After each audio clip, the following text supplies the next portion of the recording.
Antes de la segunda venida de Cristo, quiero mostrarte cuán frío, cuán desprovisto de Dios, cuán pecaminoso se volverán las personas en esta tierra.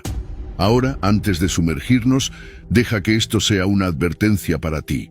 Ora para que nunca te conviertas en ese tipo de individuo. El primer grupo de personas que quiero destacar son aquellos encontrados en Apocalipsis 9.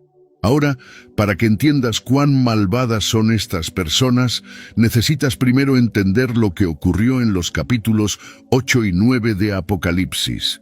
Ahora, para contexto, el mundo pasa por 7 juicios de trompeta que ocurren durante el período de la tribulación, después del rapto de la iglesia. Aquí está un breve resumen de cada juicio, y te sorprenderás al escuchar cómo las personas reaccionan después de pasar por todo esto. La primera trompeta, según la Biblia, granizo y fuego mezclados con sangre son lanzados a la tierra, causando destrucción de la vegetación y los árboles. 1/3 de los árboles del mundo son quemados en esta plaga, y toda la hierba es consumida. Por la segunda trompeta, una gran montaña ardiente es lanzada al mar, resultando en la muerte de 1/3 de las criaturas marinas y en la destrucción de barcos. 1/3 del mar se transforma en sangre, 1/3 de los barcos se hunde y 1/3 de la vida oceánica muere. La tercera trompeta verá una gran estrella cayendo del cielo y ella envenena 1/3 de los ríos y manantiales, causando muchas muertes.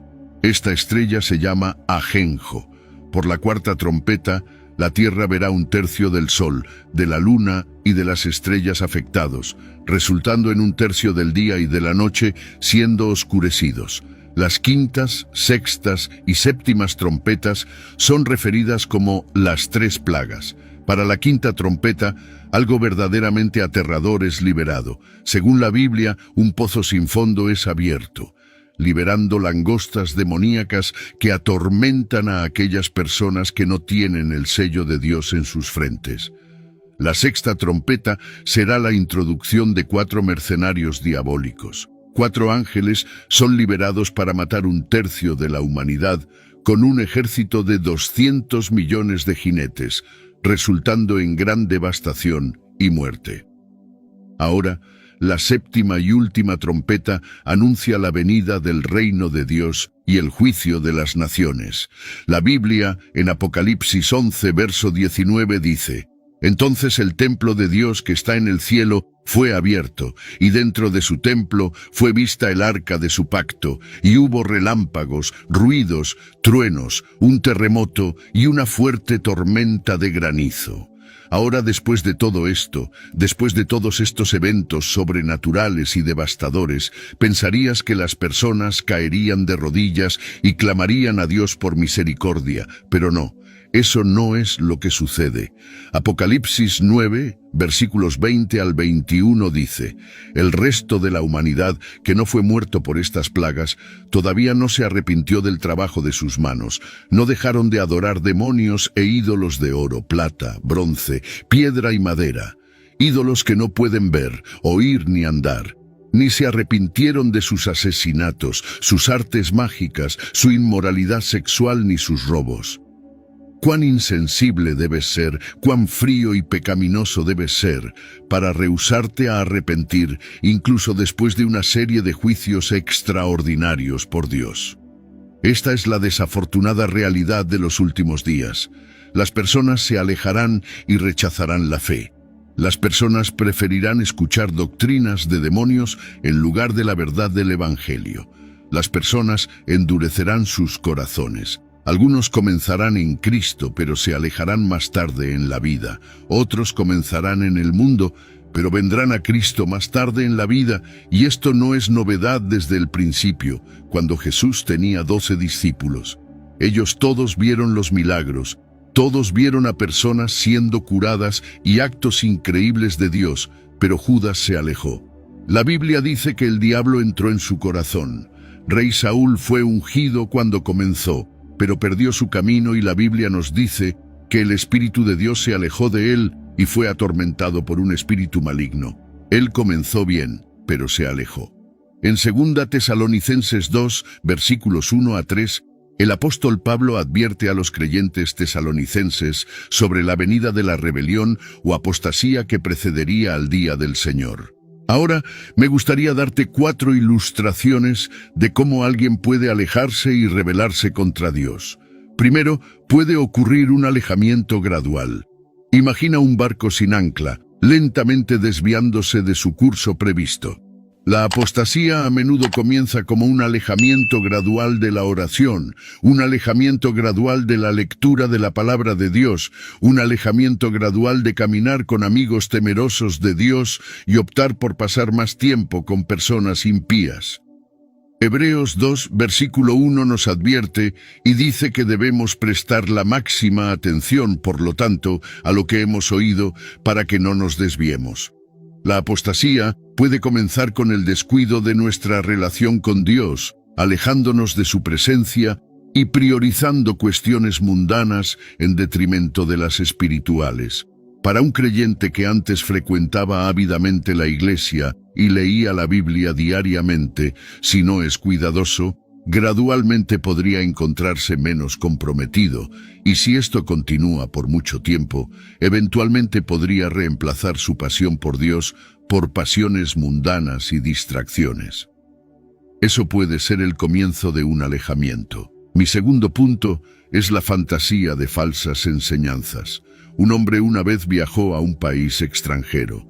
Era un aventurero, un buscador de emociones, pero en ese lugar particular, el resort donde se hospedó era un complejo, y todos los turistas recibieron instrucciones de no dejar el complejo bajo ninguna circunstancia. Pero este hombre pensó, este es un país hermoso, cada persona con quien crucé es tan amigable y acogedora. ¿Qué podría pasar de malo si salgo a hacer un poco de turismo? Bueno, lo hizo y al hacerlo fue expuesto a todo tipo de peligro y se encontró como víctima de un crimen. Mira, solo porque todos a los que encontró sonreían no significa que tuvieran buenas intenciones, y en la actualidad, solo porque alguien cite la Biblia o suene como un cristiano, eso no significa que lo sean. En 2 Timoteo 4, versículos 3 a 4, Pablo advierte que vendrá el tiempo en que las personas no soportarán la sana doctrina. En cambio, para satisfacer sus propios deseos, reunirán a su alrededor una gran cantidad de maestros para decir lo que sus oídos desean oír. La apostasía puede arraigarse cuando los creyentes son seducidos por falsas enseñanzas que atienden a sus deseos en lugar de la verdad de Dios. Mi tercer punto es una cuestión interna profunda. Se trata de complacencia o la erosión de convicciones. Imagina una fortaleza con un muro robusto, pero que comienza a desmoronarse gradualmente bajo el asalto implacable de los elementos. La apostasía puede ocurrir cuando las convicciones de un creyente son erosionadas con el tiempo, a menudo debido a la presión de los compañeros, normas sociales, un deseo de encajar o compromiso. Así como en Gálatas 5, versículo 7, somos advertidos. Usted estaba corriendo una buena carrera. ¿Quién lo impidió de obedecer a la verdad? La apostasía puede suceder cuando comprometemos nuestras convicciones en nombre de la aceptación mundana, cuando comenzamos a comprometer los estándares de Dios y consideramos ciertas cosas aceptables, incluso cuando la palabra de Dios dice lo contrario. Este es el comienzo de la apostasía. Mi ejemplo final es el descuido de la armadura espiritual. Imagina una situación en que hay una guerra feroz entre dos lados y hay un soldado que descuida usar su armadura en el campo de batalla, exponiéndose a ataques enemigos. En Efesios 6, versículos 10 a 11, la Biblia dice, «Finalmente, fortalécete en el Señor y en su poderoso poder. Viste toda la armadura de Dios, para que puedas mantenerte firme contra las asechanzas del diablo». La apostasía puede tomar forma cuando los creyentes descuidan su armadura espiritual, dejándose vulnerables a los ataques del enemigo. Un ejemplo más práctico de esto es un cristiano que con el tiempo se vuelve relajado en su vida de oración. y comienza a descuidar la lectura de la Biblia, dejándose espiritualmente expuesto y despreparado para enfrentar los desafíos de la fe. Sin embargo, en estos últimos días de los que estamos hablando, quiero animarte como creyente. No hay necesidad de que nosotros, como hijos de Dios, vivamos con miedo, porque la Biblia nos dice en Hechos 2, versículo 17, que en los últimos días Dios declara que derramaré de mi espíritu sobre toda carne. Sus hijos e hijas profetizarán, sus jóvenes verán visiones y sus ancianos soñarán sueños. La Biblia dice en Tito 2, versículo 3, esperando nuestra bendita esperanza, la aparición de la gloria de nuestro gran Dios y Salvador Jesucristo. Santos, tenemos una bendita esperanza. Jesucristo, el retorno de nuestro Señor, es la bendita esperanza que tenemos como sus hijos. No te desanimes, no te desalientes por los eventos de este mundo, sino mantén tus ojos fijos en Jesucristo. La Biblia nos da una visión de que habrá una serie de eventos que sacudirán la Iglesia de Dios aquí en la tierra. La Biblia habla sobre ciertos eventos que impactarán a la comunidad cristiana, y descubrirás que casi todo el capítulo de 2 Tesalonicenses 2 está dedicado a advertirnos como creyentes sobre estas cosas que están por venir. No leeré el capítulo entero, pero si lees 2 Tesalonicenses 2, versículos 1 a 12, verás que la Biblia nos dice varias cosas a las que debemos estar atentos cuando se trata del retorno de Cristo. Este pasaje de las Escrituras habla sobre una gran rebelión contra Dios que ocurrirá. Diferentes traducciones usan diferentes terminologías, pero el significado es el mismo, una y otra vez. En los últimos días habrá una gran caída, una gran rebelión, la gran apostasía. Y brevemente permíteme leer 2 Tesalonicenses 2, versículo 3. No dejes que nadie te engañe de ninguna manera, pues ese día no llegará a menos que la apostasía venga primero y el hombre del pecado sea revelado, el hijo de la perdición. Entonces veremos personas alejándose de Cristo. Para ponerlo de otra manera, imagina que hay un tren llamado cristianismo, y ese tren está viajando hacia un destino llamado cielo. Ahora, en ese tren llamado cristianismo, puedes ver el mundo, puedes ver el brillo y el glamour del mundo, puedes ver las riquezas del mundo, puedes ver todo eso. Y a medida que ese tren llamado cristianismo se acerca cada vez más a su destino, aparece un hombre en cada estación. Ese hombre es el anticristo y tiene como objetivo a todos en el tren, llamándolos a bajar del tren y disfrutar de la vida en paz, diciendo a los pasajeros que se relajen. Puedes bajar de este tren y volver en cualquier momento. Disfruta de la vida. Y mira, eso es lo que sucede en los últimos días. Cuanto más nos acercamos al retorno de Jesucristo, más veremos a personas que han estado en ese tren llamado cristianismo. Durante muchos años, veremos a esas personas alejándose y rebelándose. Si es difícil de creer, solo mira cuántos pastores comenzaron bien, pero terminaron cayendo y nunca se recuperaron. No es para juzgar porque todos caemos, pero necesitamos abrir nuestros ojos a lo que dice la Escritura. Hay una diferencia entre caer en pecado o un desliz moral de juicio y vivir una vida doble. Y para explicar aún más el papel del hombre de la iniquidad, el hijo de la perdición, o en otras palabras el anticristo, permíteme leer la traducción ampliada de 2 Tesalonicenses, capítulo 2, versículo 1 a 3, para que podamos comprender totalmente la gravedad de lo que se nos está diciendo. La Biblia dice ahora, en lo que respecta a la venida de nuestro Señor Jesucristo y a nuestro encuentro para encontrarlo, les pedimos a ustedes, hermanos y hermanas, que no se dejen perturbar rápidamente ni alarmar, sea por una supuesta revelación profética de un espíritu o un mensaje o una carta supuestamente de nosotros, diciendo que el día del Señor ya ha llegado. No dejes que nadie te engañe o te atrape de ninguna manera, pues ese día no llegará a menos que la apostasía venga primero. Eso es la gran rebelión, el abandono de la fe por cristianos profesantes, y el hombre de la iniquidad es revelado, el hijo de la destrucción, el anticristo. aquel que está destinado a ser destruido. Entonces, si desglosamos este versículo, podemos llegar al entendimiento de que, en primer lugar, habrá un encuentro para encontrar a Jesucristo. Esto está en el versículo 1. En segundo lugar, habrá personas hablando falsamente, personas que se reclaman ser proféticas, que intentarán engañar y decir que Jesús ya vino. Esto está en el versículo 2. El tercer punto es que somos advertidos. No dejes que nadie de ninguna manera te engañe o te atrape. Esto es una advertencia clara e indiscutible para nosotros, como creyentes. Y luego la Biblia nos dice que llegará un tiempo en que habrá una rebelión contra Dios, donde personas que afirmaron ser cristianas, personas que profesaron ser cristianas, personas que parecían ser cristianas, darán la espalda a la fe y saldrán de la iglesia. Creo que este es el efecto y resultado del engaño del anticristo. Creo que algunos serán engañados para alejarse y otros tomarán la decisión de alejarse. Pero independientemente del método o influencia, el mensaje que me gustaría transmitirte hoy es no ser incluido en este grupo de personas sobre el cual la Biblia profetiza. No seas parte del grupo de personas que se alejan de la fe. Ora por discernimiento. Ora para que el Señor derrame su espíritu en tu vida, para que no seas llevado al error. Necesitamos mantenernos en los principios fundamentales del Evangelio. Un Evangelio que nos enseña en Juan 14, versículo 6, que Jesucristo es el camino, la verdad y la vida.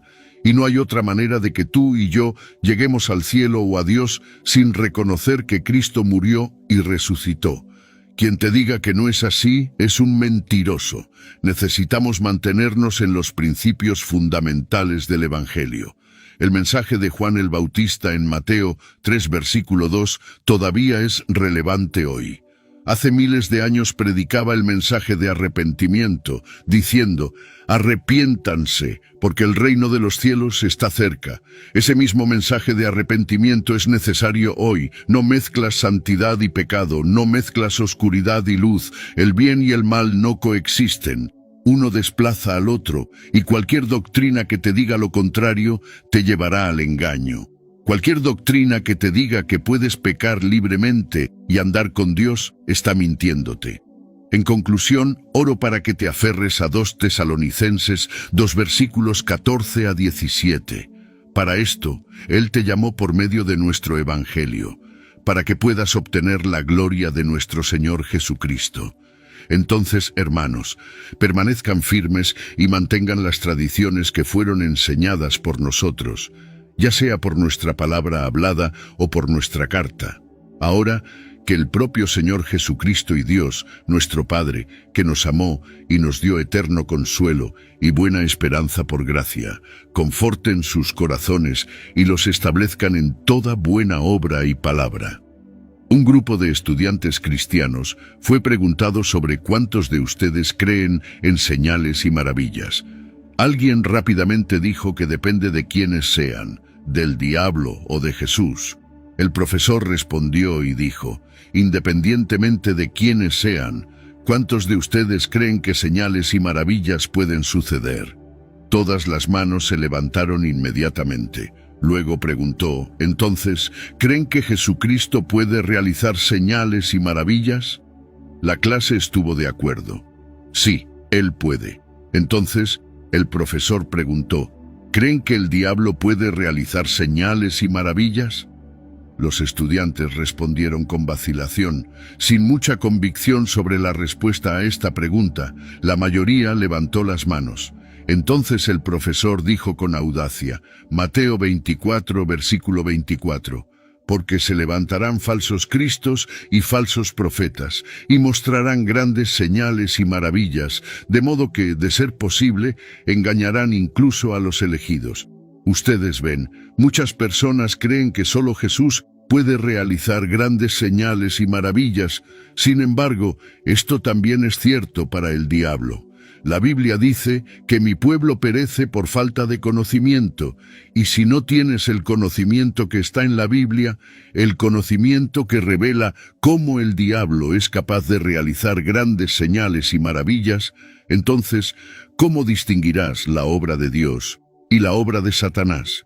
Segundo Tesalonicenses 2 versículos 9 y 10 dice: la venida del impío es por la actividad de Satanás, con todo poder y señales y maravillas falsas, y con toda engañosa perversidad para aquellos que están pereciendo porque se rehúsan a amar la verdad y ser salvados.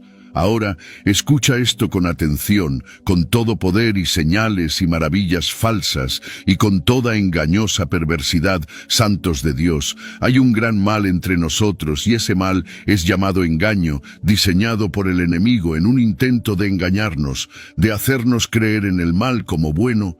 Entonces la tarea en manos para todos los creyentes es cómo distinguir lo divino de lo diabólico. Primera de Juan 4 versículos 1 a 3 dice: amados, no crean en todo espíritu, sino prueben los espíritus para ver si son de Dios, pues muchos falsos profetas han salido al mundo. Por esto conocen el Espíritu de Dios. Todo espíritu que confiesa que Jesucristo ha venido en carne es de Dios, y todo espíritu que no confiesa a Jesús no es de Dios. Este es el espíritu del anticristo, del cual ustedes han oído que venía y ahora ya está en el mundo. Entonces, ves, si estás por ver grandes señales y maravillas, prueba los espíritus y puedes estar preguntándote, bueno, ¿cómo exactamente pruebo los espíritus? ¿Qué hago? Bueno, el pasaje de la Escritura que acabamos de leer dijo en los versículos 2 y 3, todo espíritu que confiesa que Jesucristo ha venido en carne es de Dios, y todo espíritu que no confiesa a Jesús no es de Dios. Este es el espíritu del anticristo, del que ustedes han oído que estaba viniendo y ahora ya está en el mundo. Si ese espíritu reconoce que Jesucristo vino en carne aquí en la tierra, murió y resucitó, y ahora está sentado a la derecha de Dios, entonces ese espíritu es de Dios. Sin embargo, si ese espíritu dice cualquier cosa que no sea Jesús, la Biblia dice que este es el espíritu del anticristo. Entonces, la próxima vez que veas a un predicador, un profeta o cualquier persona realizando algo en lo sobrenatural, antes de aplaudir, de aceptar, de decir cualquier cosa, ora para que el Espíritu Santo te dé discernimiento y luego espera para ver si ese acto glorifica a Jesucristo como Señor antes de aplaudir. Prueba el Espíritu para ver si confiesa que Jesucristo es Señor. Prueba si ese milagro, esa cura, ese acto o maravilla realmente glorifica a Dios, o si está exaltando a esa persona. ¿Está siendo Dios glorificado y honrado? ¿O es el hombre o mujer en el escenario diciendo, mírenme, puedo hacer esto todo el día? Necesitamos probar los espíritus y creo que la mayoría de las señales y maravillas del diablo se reducen a 4 objetivos principales: dinero, fama, placer y poder. El diablo realizará señales y maravillas a través de personas movidas por uno de esos objetivos. Primera de Juan 4 versículos 4 a 6 dice: hijitos, ustedes son de Dios y han vencido a esos, porque el que está en ustedes es mayor que el que está en el mundo. Ellos son del mundo, por eso hablan conforme al mundo y el mundo los escucha. Nosotros somos de Dios. Quien conoce a Dios nos escucha. Quien no es de Dios no nos escucha. Por eso conocemos el espíritu de la verdad y el espíritu del error. Entonces comprende, hay 2 espíritus en operación: el espíritu de la verdad y el espíritu del error. El espíritu del error está en el mundo, es el espíritu del anticristo, y la Biblia claramente dice que ellos hablan del mundo y el mundo los escucha. Sin embargo, tú y yo no somos del mundo. Como hijos de Dios, la Biblia nos dice que nosotros los vencemos porque mayor es el que está en nosotros que el que está en el mundo. Entonces, prueba los espíritus antes de permitir que alguien se presente ante ti como un hombre o mujer de Dios. Ora por sensibilidad. Ora para que el Espíritu Santo te guíe en la verdad, para que no seas desviado. Hay personas de Dios ahí afuera, personas que están siendo poderosamente usadas por el Señor de varias maneras. Sin embargo, también hay aquellos enviados por el diablo para crear confusión, para crear una ilusión de verdad, cuando en realidad es engaño. Por lo tanto, te animo, Debemos ser un pueblo unido con el Espíritu de la verdad. Debemos ser un pueblo lleno del Espíritu Santo. Debemos ser un pueblo que prueba los espíritus. Debemos ser un pueblo gobernado por la verdad, que es Jesucristo. Aunque vivimos en este mundo, no debemos luchar nuestras batallas como el mundo. De hecho, las armas que tenemos disponibles no son armas físicas, sino observe cómo la Biblia dice que las armas de nuestra milicia no son carnales, sino poderosas en Dios. La palabra de Dios es una de las armas que tenemos como hijos de Dios, es un arma poderosa. Los conflictos que enfrentas, las batallas que enfrentas, el Señor tiene la última palabra sobre todo eso. Por lo tanto, te animo, pueblo de Dios, a confiar en Dios. Confiar en la palabra del Señor, confiar en sus promesas y tendrás la victoria. Nadie es tan santo, tan salvado, que no tenga cosas internas y privadas con las que está lidiando. La Biblia dice que aquellos que pertenecen a Cristo Jesús han crucificado la carne con sus pasiones y deseos. Este versículo trata sobre identificar ese pecado interno, ese deseo no santo, esa pasión dañina, y luego decir no a eso. Llega al punto en que dices, mi amor por Dios es mayor que mi amor por cualquier otra cosa. Así es como crucificas tu carne, identificando tu bastión. La mejor manera de identificar cuál es el bastión que enfrentas en tu vida es mirar el área en tu vida donde enfrentas una batalla constante, el área que más luchas, y la razón por la que necesitas identificarlo es porque el diablo es astuto y engañador.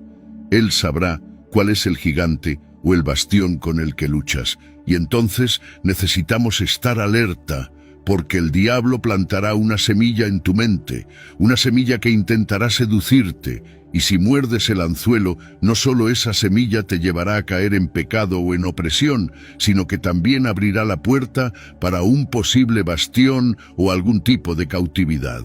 Como enemigo, el diablo nunca presentará la debilidad o las luchas de otra persona para ti. No plantará un pensamiento sobre alcohol cuando sabe que luchas con la lujuria. No, siempre encontrará el área en la que eres más débil y usará eso contra ti. Es por eso que es tan importante ser honestos con nosotros mismos y mirar introspectivamente las áreas de las que necesitamos ser liberados, porque el enemigo verá eso como una ruta para perturbar nuestro caminar con Cristo. Esto es corroborado por 2 Corintios 2, versículo 1, donde la Biblia dice que no debemos ser superados por Satanás, pues no somos ignorantes de sus designios. El diablo es astuto y tiene planes malignos, por lo tanto, debemos ser diligentes, vigilantes, alerta y siempre en guardia contra cualquier posible brecha del enemigo en nuestras mentes. El diablo intentará plantar una semilla en ti cuando no pueda afectarte físicamente. Esto es lo que estoy diciendo cuando digo nombre a tu enemigo. Échale un buen vistazo honesto a ti mismo. ¿Qué está tratando el diablo de usar para distraerte de ser un cristiano eficaz? ¿Qué está usando para desanimarte? ¿Pensamientos dudosos, pensamientos de inseguridad o insuficiencia? Nombra a tu enemigo y repréndelo. Nombra a tu enemigo y repréndelo. En este mundo hay mucho mal. La Biblia en 2 Corintios 4, versículo 4, dice que en nuestro caso, el Dios de este mundo ha cegado las mentes de los incrédulos para que no vean la luz del Evangelio de la gloria de Cristo, que es la imagen de Dios. Piensa en esto por un momento. El Dios de esta era, el Dios de este mundo, Satanás, ha impedido que los incrédulos vean la luz del Evangelio. En caso de que no lo sepas, el diablo es muy influyente en esta tierra, ya sea que te des cuenta o no, ya sea que creas o no. El diablo puede y tiene influencia sobre los ideales, opiniones y estándares de este mundo. Es por eso que la Biblia dice que el Dios de este mundo, el diablo, tiene sus garras en las filosofías mundiales. Están en tantas instituciones y puedes pensar, bueno, ¿cómo exactamente hace eso? Mira la fuerza motriz de muchas grandes empresas, es el dinero. El dinero se ha convertido en un dios, un ídolo para muchas personas, incluidos los jefes de muchas grandes corporaciones. Ellos rastrean tus movimientos, observan lo que estás viendo, analizan en qué haces clic, algunos incluso toman tu información personal y la venden con el objetivo de que el dinero es el objetivo número uno. El dinero es el único objetivo para muchas instituciones en este mundo. Sin embargo, la palabra de Dios dice que el amor al dinero es la raíz de todos los males. Pero ves, el Dios de este mundo, el diablo, ciega a los incrédulos, y ellos no lo ven, no ven cómo el dinero se ha convertido en un ídolo para ellos. Otro ejemplo para ilustrar cómo el Dios de este mundo, el diablo, ha cegado las mentes de los incrédulos es este. La Biblia nos dice que huyamos de la inmoralidad sexual. La Biblia nos dice que los fornicadores, adúlteros y los sexualmente impuros no heredarán el reino de Dios. Sin embargo, en este mundo, ¿qué tipo de contenido es más buscado en Internet? Son todos contenidos sexualmente explícitos que se oponen a la palabra de Dios.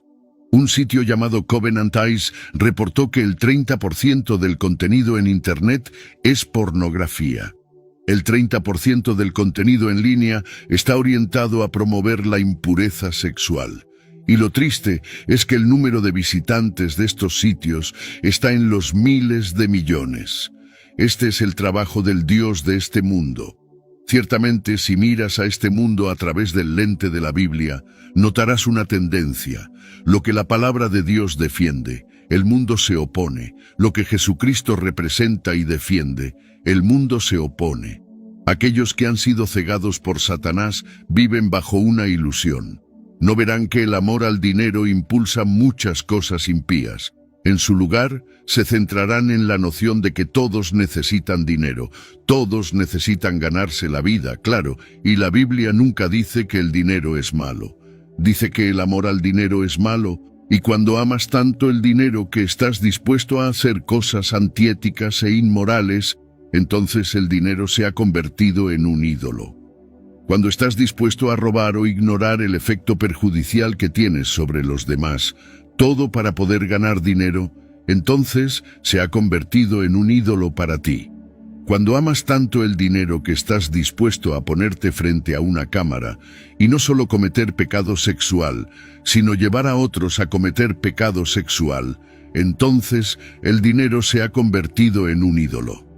Mira lo que dice la versión ampliada en 2 Corintios 4 versículos 3 y 4. Pero incluso si nuestro evangelio está de cierta manera oculto detrás de un velo, está oculto solo para aquellos que están pereciendo. Entre ellos, el Dios de este mundo, Satanás, ha cegado las mentes de los incrédulos para impedirles ver la luz iluminadora del evangelio de la gloria de Cristo, que es la imagen de Dios. El diablo quiere que te alejes lo más posible de Jesucristo. Quiere que estés ciego a la verdad, incluso cuando está justo frente a ti.